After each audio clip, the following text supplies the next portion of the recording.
है? अरे पाठक जी, ये क्या हुआ? ये क्या किया मेरा तूने? अब शगुन, अनर्थ, घोर अनर्थ, एक विधवा के गले में माला डलवा दी। अब शगुन। पाठक जी, ये क्या किया आपने? ये आपकी विधवा से शादी, मेरे बच्चे की जिंदगी बर्बाद कर दिया। ये मेरा, मेरी कुछ समझ में नहीं आ रहा ये तूने क्यों किया? पापा कर दिया मैंने, क्योंकि मेरा मन था करने का, इसलिए मैंने कर दिया। क्या हो गया? अरे ऐसे कैसे कर दिया? क्या हो गया? देखने दे, तेरी बदनामी होगी, सब लोग देख रहे हैं। क्या हो गया?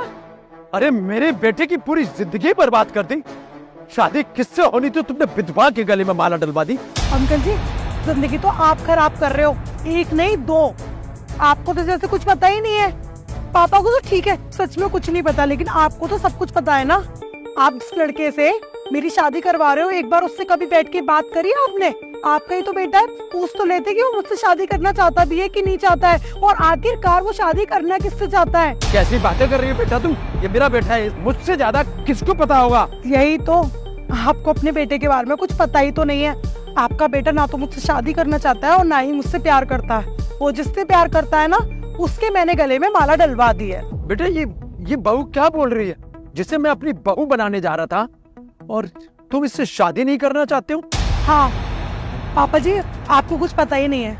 आपको पता है कि मार्टिन ना मुझे नहीं, दिव्या को पसंद करते हैं, और यहाँ तक कि वो दिव्या से ही शादी करना चाहते थे। और ये आग एक साइड से नहीं, ये आग दोनों साइड से लगी हुई है। ये दोनों ही एक दूसरे को पसंद करते हैं।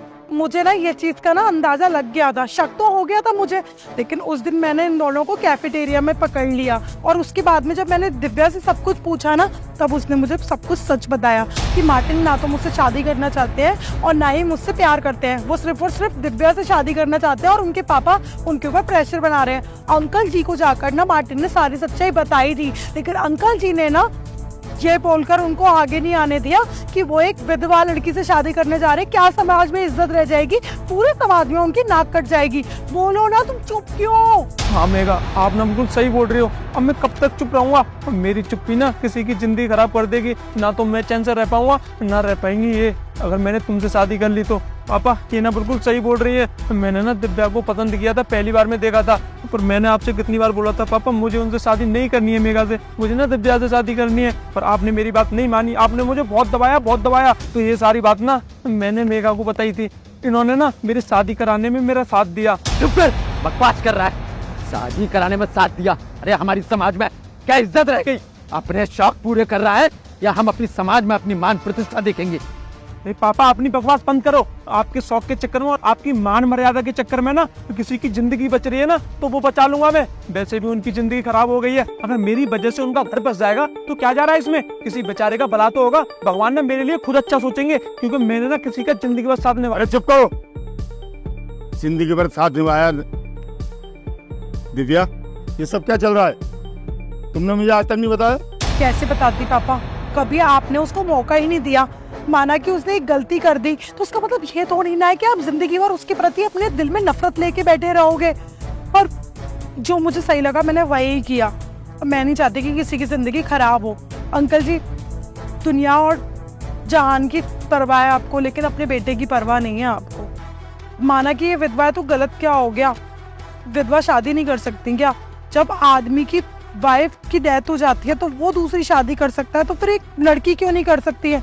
आप किस पुरानी मेंटलिटी में जी रहे हो, मुझे नहीं पता। और आप तो ऐसे दर्शा रहे हैं जैसे आपको पता ही नहीं है। अभी आपके बेटे ने बताया कि आपको सब बात इसने बताई थी। हाँ मुझे पता था, ये सब बात तूने मुझे पहले बताई थी, लेकिन मैं इस विधवा को हरगिज अपने घर की बहू नहीं बना सकता। विधवा विधवा विधवा सुनकर कान पक गए हैं मेरे। जब से उस दुर्घटना में मेरे पति चल बसे, तब से हर कोई यही बातें सुनाता रहता है कि विधवा विधवा विधवा। मैं क्या करूं? विधवा हो गई हूं तो मेरी गलती है। मैंने जान से मार डाला क्या अपने पति को? क्या मैं इंसान नहीं हूँ? मुझे हक नहीं है कि मैं दोबारा प्यार कर सकूं, दोबारा जिंदगी की नई शुरुआत कर सकूं? नहीं है क्या मुझे हक? मेरी बहन ने ना अपनी शादी वाले दिन अपनी जगह ये वरमाला मेरे गले में डलवा दी, कि वो समझती है कि क्या बीतती है मेरे ऊपर जब लोग इतने ताने सुनाते हैं। जब उन्हें पता चला था ना कि हम दोनों एक दूसरे को पसंद करते हैं, तभी से लगी पड़ी थी ये सब कुछ करने के लिए। मैंने लाख मना किया था कि बहुत डर हो जाएगा अगर ऐसा हुआ तो, कि समाज कभी नहीं स्वीकारेगा। और मेरी बहन हमेशा खड़ी रही मेरे साथ में। मुझे तो ये समझ में नहीं आ रहा कि जो मानसिकता इनकी है वो बाकी सबकी क्यों नहीं हो सकती। क्योंकि ये समाज किसी विधवा को स्वीकार करता ही नहीं है। समाज में हमें उसके नियम से चलना पड़ता है।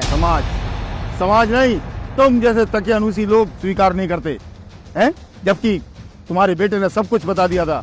देखो मेरी बेटी को, देखो कितना बड़ा त्याग किया उसने। अपनी छोटी बहन की खातिर अपनी शादी भूल गई, अपनी खुशियां भूल गई।